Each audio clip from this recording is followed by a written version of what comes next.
Cette table ronde, organisée en date du 7 décembre 2021 à l'Institut français du Burundi par l'Association des femmes juristes du Burundi, AFJB, en collaboration avec RCN Justice et Démocratie, s'inscrivait dans le cadre de 16 jours d'activisme autour du thème pour l'autonomisation et la réduction des vulnérabilités économiques des femmes.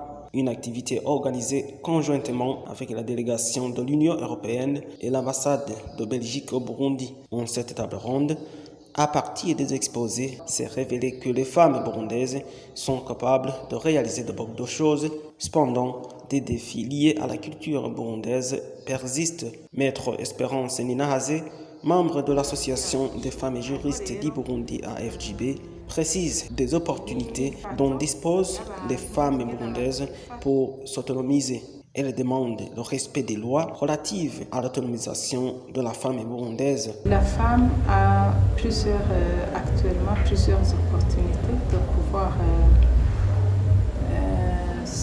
de développer le pays. D'abord, il y a le cadre légal qui lui est favorable et qui met les gens qui considèrent les personnes au même titre, que les personnes ont les mêmes droits et la même dignité. Et il y a aussi les conventions internationales ratifiées par le Burundi. Il y a des programmes aussi qui visent l'autonomisation de la fille et de la femme.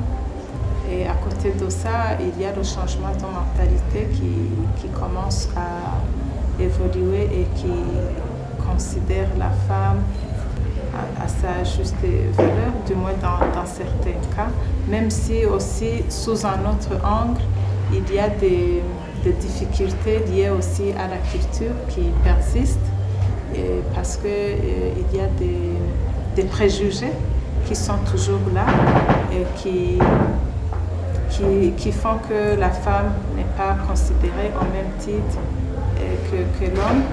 On minimise ses compétences. Il y a aussi des facteurs liés à l'éducation. Quand une femme est éduquée, une fille a pu étudier, on remarque qu'elle peut s'organiser et s'épanouir économiquement comparée à la fille ou à la femme qui n'a pas pu aller à l'école. D'autres difficultés,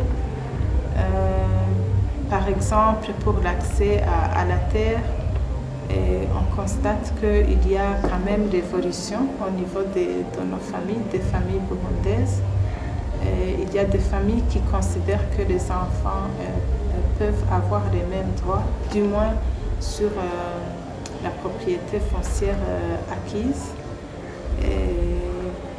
Et d'autres qui considèrent que pour la propriété foncière familiale, il faut encore attendre, mais quand même donner une petite part à la fille ou à la femme comparée à la portion qui a été accordée à son frère. Au cours de cette table ronde, les participants ont suivi des témoignages de femmes qui ont traversé différents problèmes et qui ont pu les surmonter avec le soutien de certaines associations de femmes, notamment la FJB, la FRABU et bien d'autres. La table ronde a vu également la participation des associations de femmes, à l'instar de la FAB Dushirehame, AFRABU, AVSI et Kazozat.